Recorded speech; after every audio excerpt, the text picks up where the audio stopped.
Oi pessoal, agora vamos falar um pouquinho sobre rotação em torno de um eixo. Rotação de quem? De um corpo rígido, aquele que é visto como um sistema de partículas, em que cada partícula não altera entre cada outra as distâncias entre si. Então vamos falar um pouco sobre isso. Para a gente pensar a rotação, vale a pena, para simplificar, você fixar um eixo. Então vamos supor que a nossa rotação esteja acontecendo em torno do eixo Z. De forma que a partícula ela está aqui em relação aos outros eixos, né? Vou colocar o eixo Y aqui e o plano XY, né, aqui. E você precisa descrever de alguma forma esse corpo, né? Recomenda-se, quando você está falando de giro, não usar coordenadas cartesianas. Escreve as coordenadas retangulares, esféricas aqui do problema e resolve a partir delas. Então, nesse caso específico, a gente pode escrever para cada uma das partículas qual que vai ser o momento angular, uma equação que você já conhece lá das aulas de momento angular, que ele é dado pela massa, somatório, né? Vamos colocar o momento angular total aqui, somatório de todas as massas, de massa I vezes esse R, lembre-se que é a distância que a partícula I faz do eixo de giro, né? Então você tem que definir um eixo de giro, e essa é a distância, né? E finalmente entra a taxa de variação do ângulo em função do tempo, era ao quadrado, né? Se não me engano. Não, o raio era ao quadrado. Tá aqui. Então, essa expressão, massa vezes posição ao quadrado vezes a velocidade angular, te dá o momento angular de uma determinada partícula. Se você somar todos eles, te dá o momento angular total. Beleza. Agora, esse momento angular está sendo calculado em relação a um giro. Eu comentei que é interessante você definir um eixo. Então, eu comento aqui que o eixo Z é o meu eixo de giro. E esse R de uma partícula, vamos desenhar só uma delas aqui, é esse raio que está aqui. E a partícula está aqui, por exemplo. Ó.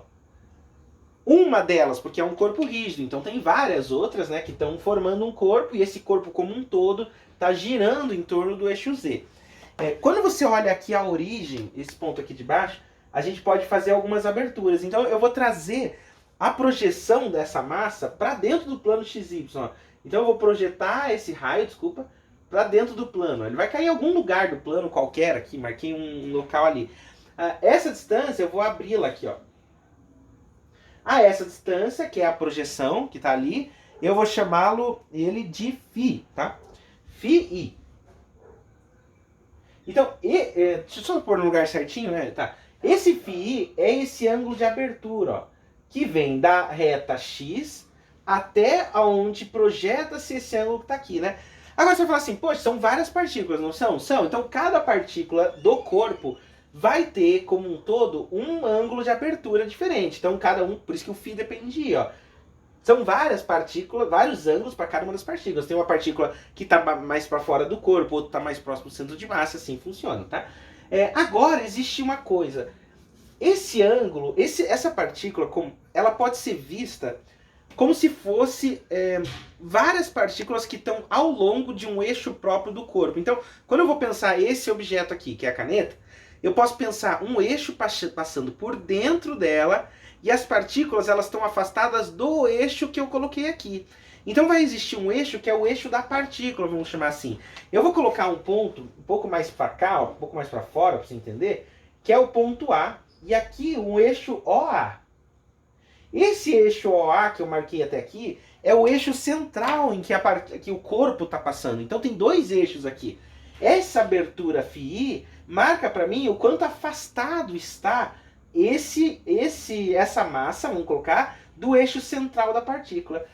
Por quê? Por que eu estou fazendo o eixo central? Porque eu comentei no vídeo anterior que a gente vai fazer todas as relações em relação ao centro de massa. Então, o eixo central é o eixo que vai passar ao centro de massa. E aqui vai dizer o quão afastado essas partículas estão do centro de massa. Estão afastado em relação a uma abertura, porque eu estou jogando tudo para o plano, tá?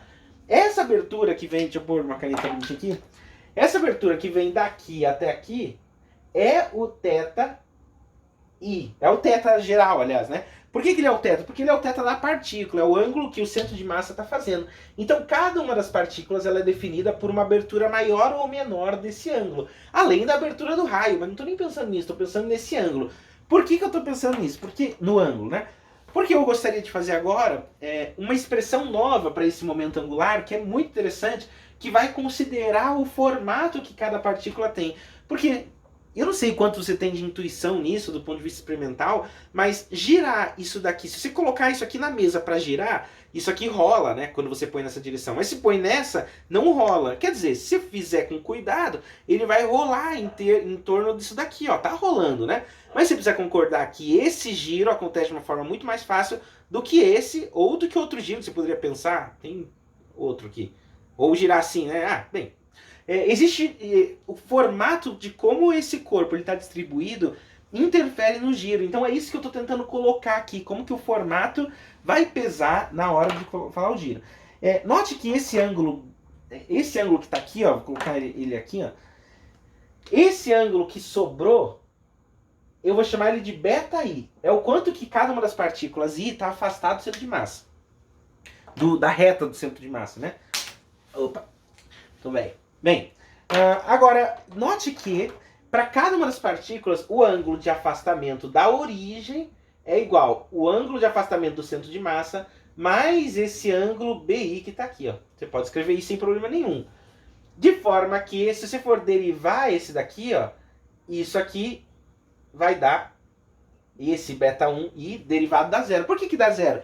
Porque, como eu comentei lá na primeira aula de centro de massa, de dinâmica de corpos rígidos, todo corpo rígido, cada uma das partículas está à mesma distância da outra, ou está à mesma distância do seu centro de massa. Então, esse ângulo de abertura, de quanto uma determinada partícula está afastada da sua reta, suporte, é o mesmo. Se é o mesmo, quando eu derivo função do tempo, ele não muda. Então, o que a gente acaba percebendo é que esse ângulo ou esse ângulo, as derivadas são exatamente iguais, né? De forma que eu já posso melhorar essa equação aqui. Vamos melhorar ela um pouquinho? Ó. Vai ficar assim, ó. L é igual somatório de I de MI RI aqui ao quadrado. E em vez de usar esse ângulo, que é o ângulo de cada uma das partículas, ó, isso que é interessante, ó. Em vez de pegar isso aqui, que é o ângulo, vou pôr um I aqui, tá? Que é o ângulo de cada uma das partículas, você não vai usar o ângulo de cada uma das partículas, mas vai usar essa velocidade. Que velocidade é essa? Essa é a velocidade angular do centro de massa, ou seja, a velocidade angular da partícula como um todo, quando você visualiza a partícula como um pontinho só. Então você acabou de simplificar um pouco isso daqui. Agora, essa expressão, isso aqui que está aqui, ó, deixa eu pôr de outra corzinha, isso é importante. Isso aqui que está aqui, ó, somatório de MI, RI, só essa parte, ó, vou colocar aqui para não atrapalhar, só isso aqui, ele é chamado de momento de inércia. Provavelmente já ouviu esse termo, tá? Ele é chamado de momento de inércia. O momento de inércia, ele é uma grandeza que guarda características para mim sobre o formato do objeto. Porque veja, se a caneta, se você coloca um eixo passando aqui, a distribuição é uma. Se você faz ele passando aqui, a distribuição da partícula é outra. Quem guarda informações sobre a distribuição é esse momento de inércia. A gente costuma usar a letra I e indicar qual é o eixo que você determinou. Eu indiquei o eixo Z, mas você precisa indicar qual que ele é.